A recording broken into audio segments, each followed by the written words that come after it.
கொஞ்சம் மாநிலமா மனநல பாதிக்கப்பட்ட யாராவது ஒருத்தர் இந்த பக்கம் பாத்தீங்க? இல்ல, அந்த மாதிரி யாரையும் பார்க்கல. அப்படி யாரையும் பார்க்கல? இல்ல, பார்க்கல. இவர் எங்க தான் போனாருன்னே தெரியலையே பாரதி. எனக்கு ரொம்ப பதட்டமா இருக்கு. கொஞ்சம் டென்ஷன் ஆகாதீங்களே ப்ளீஸ். இல்ல பாரதி, டென்ஷன் ஆகாம என்ன பண்ண சொல்றீங்க? சாதாரணமா இருந்தா கூட பரவாயில்ல. மனநல பாதிக்கப்பட்ட இவர் எங்க போனாரோ என்ன ஆனாரோ? ஆனந்தி, நாமளே பத்திரிக்கைக்காரங்க, போலீஸ்ல சொல்லியிருக்கு, எல்லா பத்திரிகையிலையும் சொல்லியிருக்கு. நாம எப்படியும் அவரை கண்டுபிடிச்சிடலாம். சரியா? ரிலாக்ஸ், வாங்க போலாம்.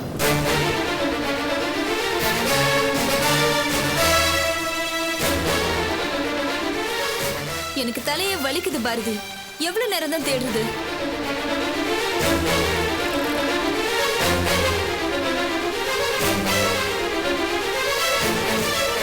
சார், சாரி, இந்த பக்கம் மனநல சரியில்லாத ஒருத்தர் தாங்கி தாங்கி நடப்பாரு. அவர் எங்க எங்கேயாவது பாத்தீங்களா? இல்ல, அப்படி ஒரு ஆளை நாங்க பார்க்கல சார். இந்த பக்கம் எங்கேயுமே பார்க்கலையா? இல்ல மேடம், பார்க்கல. வாங்க.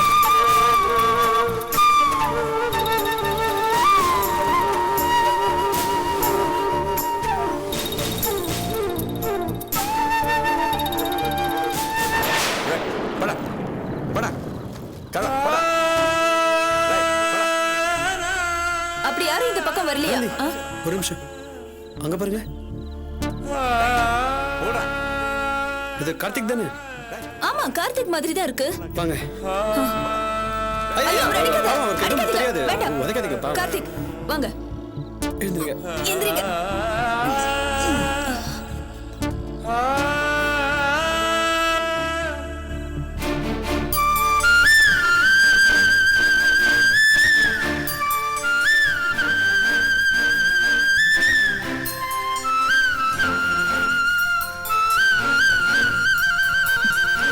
கார்த்திக்,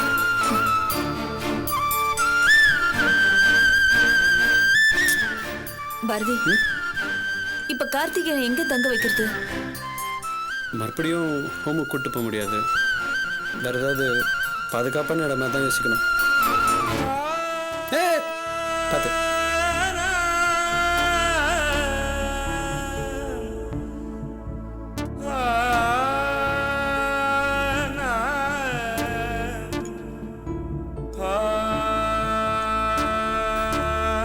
கார்த்திக்,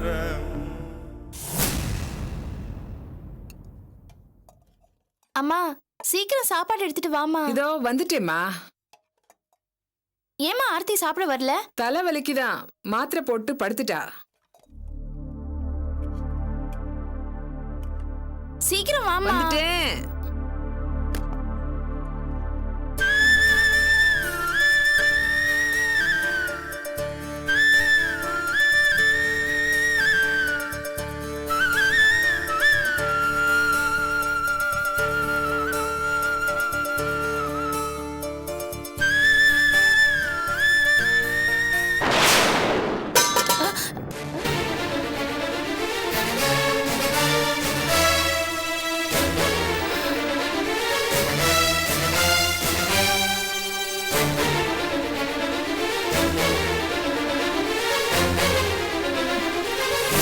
ஆனந்தி, என்னக்கா அது?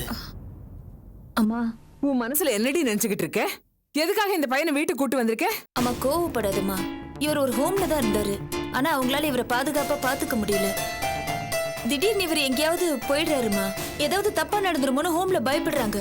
அன்னைக்கு ஒரு நாள் மாடிக்கு போய் கீழே குதிக்க பாத்திருக்காரு. இந்த கதையெல்லாம் எனக்கு தேவையில்லை. இந்த பையன் யாருடி? முதல்ல அது சொல்லு. என்னம்மா தெரியாத மாதிரி கேக்குற? இது கார்த்திக்மா. கார்த்திக் தான். அவனுக்கு நமக்கு என்னடி உறவு? அவனை எதுக்காக நீ ஹோம்ல வச்சிருக்கணும்? அவனுக்கு ஏதோ ஆயிடும்னு நீ எதுக்காக கவலை பண்ணும்? இப்ப எதுக்காக நம்ம வீட்டுக்கு கூட்டு வரணும்? அம்மா கொஞ்சம் பொறுமையா இரு. வேற ஒரு நல்ல இடம் கிடைக்கிற வரைக்கும் கார்த்திக் கொஞ்ச நாள் இங்கேயே இருக்கட்டுமா?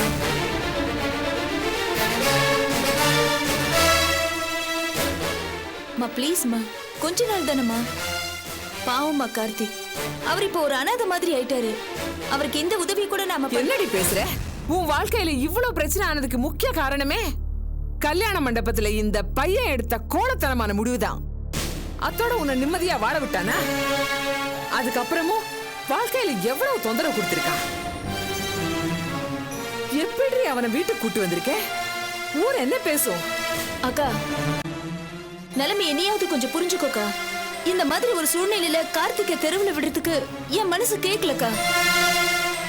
அவ்வளவு தூரம் நம்ம மனிதாபிமானம் இல்லாமலையா போயிட்டே. அவகிட்ட என்னடி கேக்குற? இத பாரு, அவனை நீ இங்க தங்க வச்சேன்னா நான் வெளியே போயிடுவேன். வேண்டாம்மா, நீ எதுக்காக போகணும்? நானே போயிடுறேன். என்னோட வேதனையோ என்னோட சுமையையும் என் குடும்பம் என்னோட சேர்ந்து பகிர்ந்துக்கோ எந்த பிரச்சனையிலயும் என்னை கைவிடாதுன்னு நினைச்சேன். என்னக்கா சொல்ற? இந்த கார்த்திக் இப்படி இருக்கிறது எப்படி உன்னோட பிரச்சனையாகும்? எங்கேயோ தெருவில் போற பிரச்சனை எடுத்துட்டு வந்து நம்ம வீட்டுல விட்டுட்டு எல்லாரும் அதுல பங்கெடுத்துக்கணும்னு நினைக்கிறது உன்னுடைய பைத்தியக்காரத்தனம். இத பாரு, இது உனக்கு புரியாது. நீ பேசாம இரு. இது பாருடி, நான் உன் வாழ்க்கையை பத்தி பேசிட்டு இருக்கேன், நீ அவன் வாழ்க்கையை பத்தி கவலைப்படுற. அவன் எக்கேடு கெட்டு போனா உனக்கு என்ன? அம்மா, கார்த்திக் இப்படி ஆனதுக்கு நானும் ஒரு விதத்துல காரணம்மா. என்ன மட்டும் அவர் விரும்பாம இருந்திருந்தா இந்த நிலைமைக்கு வந்திருக்க மாட்டாரு. நல்லா வாழ வேண்டிய ஒருத்தர் என்னால இப்படி ஆயிட்டாருங்கிற ஒரு குற்ற உணர்ச்சியில தான் நான் இவரை சரி பண்ணணும்னு நினைக்கிறேன். இத நீங்க புரிஞ்சுக்கணுமா? இவரை இங்க கூட்டிட்டு வரதை நீங்க யாரும் விரும்ப மாட்டீங்கன்னு எனக்கு தெரியும். இது சரியில்லைன்னு எனக்கு புரியுது. ஆனா இந்த நேரத்துல எனக்கு வேற வழி தெரியல. இவரோட அப்பாவும் அம்மாவும் ஸ்ரீரங்கம் தீ விபத்துல இறந்துட்டாங்க. இவர் சிஸ்டர் சுஜாதாவும் ஃபாரின் போயிட்டாங்க. யாருமே இப்ப இவருக்கு இல்ல. அதனால தான் இவரை இங்க கூட்டிட்டு வந்த. அது மட்டும் இல்லாம குடும்பமா இருக்கிற நம்ம கூட தங்குறதுனால சீக்கிரமா குணமாகறதுக்கு வாய்ப்பு இருக்கு.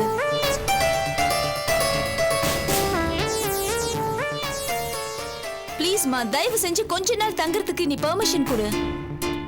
ஒரு காலத்துல நம்ம கூட பாசமா பழகினவர் தானே.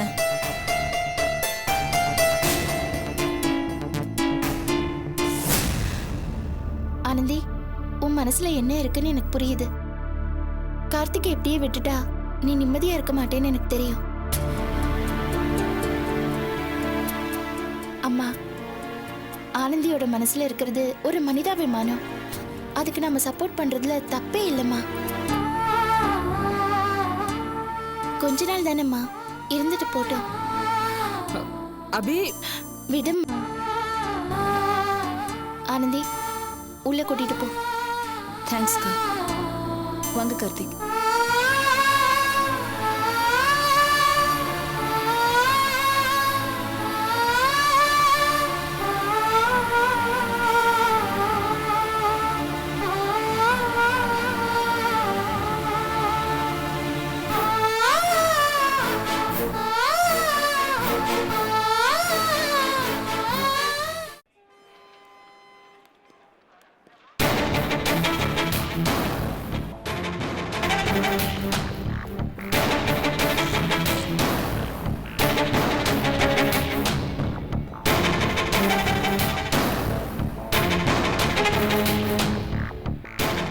என்னப்பா, நீங்க சொன்ன அந்த ஜெரம் இன்னும் அலைய காணோம்? டேய், இங்க தாண்டா வெயிட் பண்ணான்னு சொன்னா வந்துருவான். ச்சே, என்னத்த வெயிட் பண்றேன்னு சொன்னா? இன்னும் ஆளு காணோம்ல அவனை? அதான்டா வந்துருவான்னு சொல்றான்ல. என்ன வந்துருவான்னு சொல்றீங்க? அப்பா, நம்ம தனியா தானே பிசினஸ் பண்றோம்னு சொன்னீங்க. இப்ப யாரோ ஜெயராமனை நம்பி இவ்வளவு தூரம் வந்திருக்கோம். அவனை வேற இன்னும் ஆளு காணோம். டேய், வந்துருவான்டா. அவனை நம்பலாம். எல்லாத்தையும் ஸ்கெட்ச் போட்டு டைமுக்கு பர்ஃபெக்டா பண்ணுவான். என்னத்த பண்ணுவான் பர்ஃபெக்டா? சொன்ன டைம்க்கு வரேன்னே ஆளை காணோம். இதுல பிசினஸ் வேற பண்ண போறீங்களா அவன் கூட? டேய், கொஞ்சம் பொறுமையாடுறா. டேய் சதீஷ், என் மனசுல என்னென்னலாம் தோணுது தெரியுமா உனக்கு? இந்த சிட்டில பிசினஸ் பண்ணி பணம் சம்பாதிச்சு இதை போல 4 மடங்கு இடம் வாங்கி அதுல மாளிகை மாதிரி பெரிய பில்டிங் கட்டல. என் பேர் திருவேங்கடலடா. அதுக்கு உங்க அம்மா பேர் தான் வைக்க போறேன். ஏன் தெரியுமா? அப்பதான் அவ என்ன மதிப்பா. அவங்க மதிக்கிறதெல்லாம் இருக்கட்டும். முதல்ல ஜெயராம் எங்க? அவனை ஆளை காணுமே. இங்க தாண்டா வரேன்னு சொன்னா. உன்னை செய்வோமா? என்ன? அந்த பக்கம் போய் பாப்போமா? வா.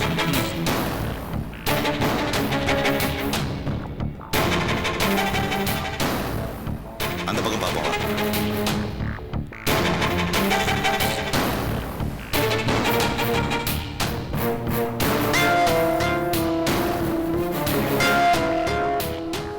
என்னப்பா, நீங்க சொன்ன அந்த ஜெயராமனை இன்னும் காணோம்?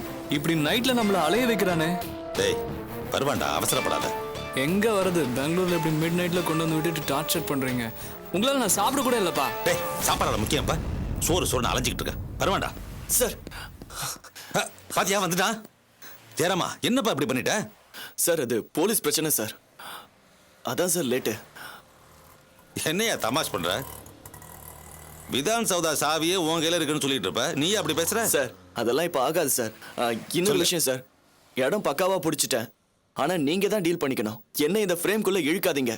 நான் எதுக்குள்ளேயும் நீ வரமாட்டேன். எதுக்கும் கவலைப்படாத, எல்லாத்தையும் நான் பாத்துக்கிறேன். சரி வாங்க சார் சரி, நீ போலாம். வண்டியில வெயிட் பண்ணு. வாங்க சார். என்னப்பா அது இப்படி சொல்லிட்டு போனா இவனை நம்பி எப்படிப்பா? டேய், அப்படித்தானே சொல்லிட்டு போவான். நான் இருக்கேன்ல, உங்க அப்பன் பெங்குலர் பிரிச்சு மெஞ்சிட மாட்டேன். சரி, வாங்க. வா வா.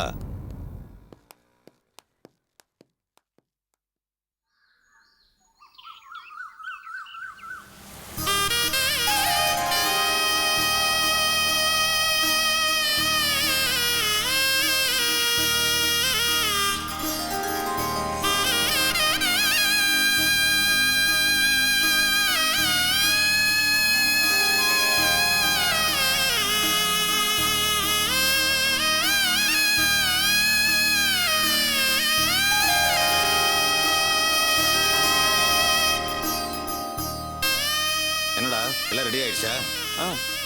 எல்லாம் ரெடியா இருக்குப்பா. ஆரம்பிச்சிட சொல்லலாமா? ஆரம்பிச்சலடா. ಬನ್ನಿ ಹಿಂದೆ ಬನ್ನಿ, ನಿಮ್ಮ ಕನಸನ್ನು ನನಸಾಗಿಸಿಕೊಳ್ಳಿ. ನಿಮಗೆ ಒಂದು ಸುವರ್ಣ ಅವಕಾಶ. ನಿಮ್ಮ ಮನೆ ಬಾಗಿಲಿಗೆ ಬಂದಿರುವ ಅದೃಷ್ಟವನ್ನು ಬಿಡಬೇಡಿ. ನಿಮ್ಮ ಮನೆಗೆ ಬೇಕಾದ ವಸ್ತುಗಳನ್ನು ಆಯ್ಕೆ ಮಾಡಿ. 15 ದಿನಗಳಲ್ಲಿ ಅವು என்னடா ಮನೆಗೆ ಬಂದು ಸೇರುವುದು. சென்டிமெண்டா கோவில் வாசலே வச்சு ஆரம்பிச்சிட்ட போல இருக்கு. நல்ல விஷயம் தானே, இங்கே ஆரம்பிச்சிருவோம். ನಂಬರ್ 66 67 ಜೆಪಿ ನಗರ ಬೆಂಗಳೂರು. ಬನ್ನಿ Very good. ಬನ್ನಿ, ಈ ಸುವರ್ಣ ಅವಕಾಶ டேய் ಮತ್ತೆ சதீஷ், ಬರಲ್ಲ. ಬೇಗ ಬನ್ನಿ. நீ இந்த ஆட்டோ எடுத்துக்கிட்டு நேரா இப்படி போயிட்டு சுத்தி அப்படி வந்துரு. சரிப்பா. நான் இந்த ஆட்டோ எடுத்துக்கிட்டு நேரா இப்படி போயிட்டு திரும்பி வந்துடுறேன். சரிப்பா. சரி கிளம்பு. வரேன்.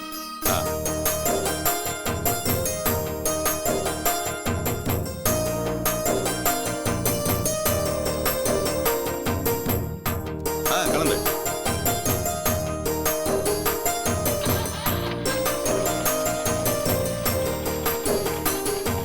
அப்பா நான் போயிட்டு வந்துடுறேன்ப்பா.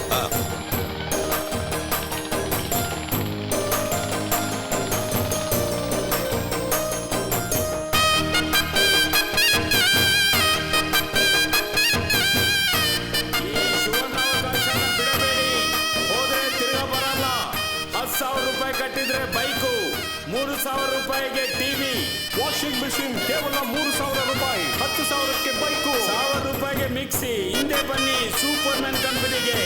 ನಿಮಗೆ ಒಳ್ಳೆ ಅವಕಾಶ. ಮನೆಗೆ ಬೇಕಾದ ಎಲ್ಲ ವಸ್ತುಗಳು ಇಲ್ಲಿ ಸಿಗುತ್ತೆ. ಈ ಸಂದರ್ಭ ಮತ್ತೆ ಬರಲ್ಲ. ಬನ್ನಿ ಸರ್, ಬನ್ನಿ ತಗೊಳ್ಳಿ.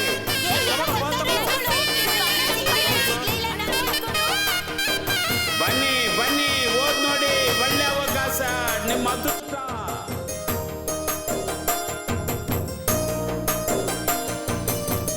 ಓದ್ ನೋಡಿ, ಈ ಅವಕಾಶನ ಬಿಡಬೇಡಿ, ಒಳ್ಳೆ ಅವಕಾಶ.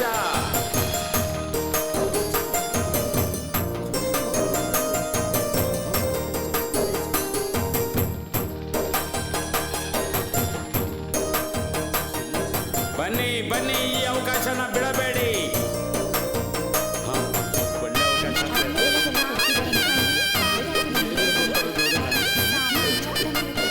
ಹೋಗ್ಯಾ ಸರ್, ಹೋಗೋ ಸರ್. ನಾ ಮೊದಲೇ ನಿಂತಿದ್ದೆ ಸರ್. ಸರ್ ನಾ ಯಾವಾಗ ಬಂದವನು. ಹೋಗ್ಯಾ ಸರ್, ಯಾಕೆ ತಳ್ತಾ ಇದ್ದೀರಾ? ಹೋಗೋ ಹಿಂದೆ ಹೋಗೋ. ಏನಮ್ಮ, ಯಾಕೆ ಇಷ್ಟೊಂದು ಜನ ನಿಂತಿದ್ದಾರೆ? ಅಲ್ಲ, ಟಿವಿ, ವಾಷಿಂಗ್ ಮೆಷಿನ್, ಫ್ರಿಡ್ಜ್ ಕಡಿಮೆ ಬೆಲೆ ಕೊಡ್ತಾರಂತೆ, ಅದಕ್ಕೆ ಎಷ್ಟೊಂದ್ ಜನ ಅವ್ರೆ. ಟಿವಿ ಎಷ್ಟಂತೆ? ಟಿವಿ 3,000 ಅಂತೆ, ವಾಷಿಂಗ್ ಮೆಷಿನ್ 3,500 ಅಂತೆ. ರೀ ನಾವು ತಗೊಳ್ಳೋಣ ಬನ್ರಿ. ಸರಿ, ನೀ ಕ್ಯೂ ನಿಂತ್ಕೋ.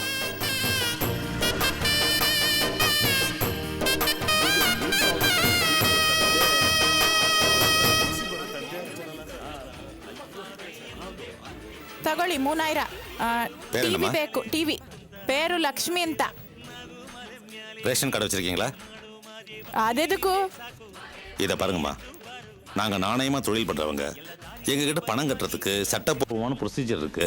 ரேஷன் கார்டோ டிரைவிங் லைசன்ஸோ இருந்தால் தான் இந்த ஸ்கீம்லேயே சேர முடியும். உங்ககிட்ட ரேஷன் கார்டு இருக்கா? ಅದು வீட்ல ಇದೆ. போய் எடுத்துட்டு வாங்க. ಹಣ ಇಂದಾಗೋ ಕಾರ್ಡ್ ತರ್ತೀನಿ. பணமாமா முக்கியம், நேர்மதாமா முக்கியம். தொழிலில் நாணயம் அவசியம். நீங்கள் போய் ரேஷன் கார்டு எடுத்துட்டு வாங்க, ಸರಿ அதுக்கப்புறமா ಸರ್, பணம் கட்டுங்க. ತರ್ತೀನಿ. என்னம்மா, உங்கள்கிட்ட கார்டு இருக்கா? ಕಾರ್ಡು ಮನೇಲಿ ಇருக்கு. ஹஸ்பண்ட் எங்க? வேலைக்கு ಹೋಗಿದ್ದಾರೆ. அவரை கூட்டிட்டு வாங்க. எதுக்கு? அம்மா, நேர்மையான பிசினஸ், ஃப்ராடு கிடையாது. நீங்க கொடுக்குற 3,000 ரூபாய்க்கு 15 நாள் கழிச்சு தான் டிவி டெலிவரி பண்ணுவோம். புரியுதா? இந்த ஃபார்மை படிங்க. இதுல எல்லா டீடைல்ஸ் இருக்கு. இந்த பாருங்க, நம்ம கடை 24 மணி நேரமும் திறந்திருக்கும். எப்ப வேணாலும் உங்க புருஷனோட வந்து பணத்தை கட்டுங்க. ஆனா ரேஷன் கார்டு ரொம்ப முக்கியம். ஏன்னா தொழில நேர்மை சம்பந்தப்பட்ட விஷயம். ஏமா, நான் பேசுறது ஏதாவது உங்களுக்கு புரியுதா? ಸರ್ ನೀವು ತುಂಬಾ ನಲ್ಲವರ ತೆರೀರಿಂಗೆ ಸರ್. அதான் முக்கியம். அதான் வேணும் எனக்கு. ತಗೊಳ್ಳಿ ಸರ್ ನಿಮ್ಮ 1000 ರೂಪಾಯಿ. அட, பணத்துக்கு நம்ம அவசரம். உங்க புருஷனோட வந்து மெதுவா கட்டுங்க. கண்டிப்பா அவரு கூட வரேன் சார். பாத்து. உங்ககிட்ட கார்டு இருக்காமா? இல்ல சார். யாருக்கிட்டயுமே கார்டு இல்ல போல இருக்கே. ஏன்பா சார், யாருக்கிட்டயுமே கார்டு இல்ல போல இருக்கே. கார்டோட வந்து பணத்தை கட்ட சொல்லுங்க. ಸರಿ ಸರ್. ಏನ್ರಪ್ಪ ನೀವೆಲ್ಲರೂ ಕಾರ್ಡ್ ತಂದಿದ್ದೀರಾ? ತಗೊಂಬರ್ಲಿಲ್ಲ. ಇಲ್ಲ ರೀ, ಯಾರು ಕಾರ್ಡ್ ತಂದಿಲ್ವಾ? ಯಾರು ತಗೊಂಬರ್ಲಿಲ್ಲ. ಸರಿ ಆಯ್ತು, ಇವತ್ತು ಹೋಗ್ಬಿಟ್ಟು ನಾಳೆ ಕಾರ್ಡ್ ತಗೊಂಬನ್ನಿ. ಸರಿ, ಹೊಡಿ ಹೊಡಿ. ಸರಿ ಬಾರೋ. ನಾಳೆ ಬರುವಾಗ ಮನೆಗೆ ಕಾರ್ಡ್ ತಗೊಂಬನ್ನಿ. ನಡೀರಿ ನಡೀರಿ, ಬನ್ನಿ. ಹೋಗಿ ಹೋಗಿ. எல்லாரையும் அனுப்பிச்சிட்டேன் சார். என்னப்பா இப்படி பண்ணிட்டீங்க? தேடி வந்த காசு இப்படி திருப்பி அனுப்பிச்சிட்டீங்க. டேய், இப்படி கொஞ்சம் பேர் அனுப்பி வச்சிட்டோம்னா என்ன நடக்கு தெரியுமா? அவங்க ஊர் முழுக்க போய் இவங்களுக்கு பணம் முக்கியம் இல்ல, நேர்மையும் நாணயம் தான் முக்கியம்னு பெருமையை பேசிக்குவாங்க. டேய், ஊர் முழுக்க நம்மளை யோக்கியனுங்க சமுதாய முன்னேற்றத்துக்காக தான் இப்படி கடையை வச்சு வியாபாரம் பண்றோம்னு கேனத்தரமா நினைச்சுக்குவானுங்க. ஊர்ல ஒரு பையன் மிச்சம் இல்லாம அத்தனை பையலும் கை காசை கொடுங்க நம்ம கிட்ட கட்டுவானுங்க. அப்பதான் நம்ம வேலையை காட்டணும். பிரமாதம். டேய், ஊர் முழுக்க ஒருத்தன் விடாம அத்தனை பேரையும் அறுவடை பண்ணிட்டு தடா அவங்க அப்பன் கிளம்புவான். காசு கொண்டு வர மூஞ்சியை பாரு. கொஞ்சம் ஏமாளி தெரிஞ்சான்னு வச்சுக்க, உடனே பணத்தை வாங்கி போட்டுரு. கொஞ்சம் விவரமா கேள்வி கேட்டான்னு வச்சுக்க, போயிட்டு அப்புறம் வா பாப்போம் அப்படின்னு சொல்லி அனுப்பிச்சு விட்டுரு. ஓகேப்பா. டேய், இதுல இன்ட்ரெஸ்ட் எல்லாம் சரியா இருக்கான்னு செக் பண்ணிட்டு பக்கத்து கிராமத்துக்கு போய் நம்ம கடையை பத்தி நல்லா கேன்வாஸ் பண்ணா. புரியுதா? சீக்கிரம் கிளம்பு. சரிப்பா.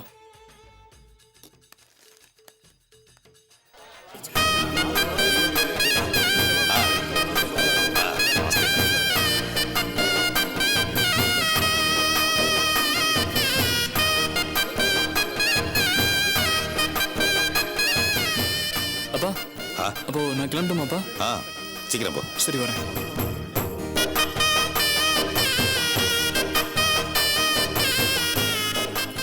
சார், நிஜமாவே திங்ஸ்லாம் கொடுப்பீங்களா சார்? அதுல என்ன சந்தேகம் உங்களுக்கு? அம்மா, நீங்க என்ன தமிழா? ஆமா சார். அதான் தெளிவா சந்தேகப்படுறீங்க. சார், என்னை பத்தி ஆந்திரா, கேரளா இங்கெல்லாம் கேட்டு பாருங்க. அப்ப தெரியும் என் நாணயத்தை பத்தி உங்களுக்கு. அமோகமா பிசினஸ் பண்ணியிருக்கேன். மக்களுக்கு சேவை பண்றதுக்காகவே இந்த சூப்பர்மேன் கம்பெனி ஆரம்பிச்சிருக்கேன். மக்களுக்கு சேவை பண்ணியே கோடீஸ்வரனா இருந்தனா இன்னைக்கு லட்சாதிபதி ஆயிட்டேன்னா பாத்துக்கங்களேன். ஆமா, உங்களுக்கு என்ன வேணும்? பைக் வேணும் சார். பைக் தானே வேணும். 10,000 ரூபாய் பணத்தை கட்டுங்க. 10 நாளைக்கு அப்புறம் 50,000 ரூபாய் மதிப்புள்ள பைக் எடுத்துட்டு போங்க. சரி சார். போயிட்டு நாளைக்கு வாங்க. ஆனா ஒரு விஷயம், வரும்போது ரேஷன் கார்டை கண்டிப்பா எடுத்துட்டு வாங்க. நான் ஐடென்டிபிகேஷன் இல்லாம யாருக்கும் எதுவும் கொடுக்கறது இல்ல.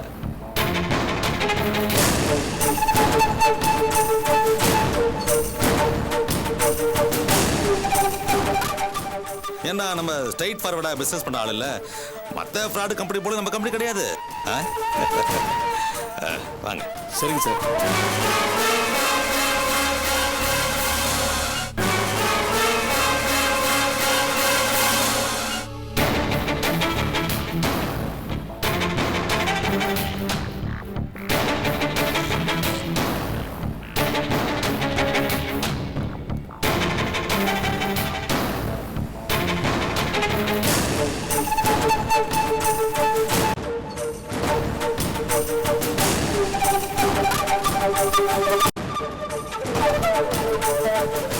அப்பா, அங்க என்னப்பா?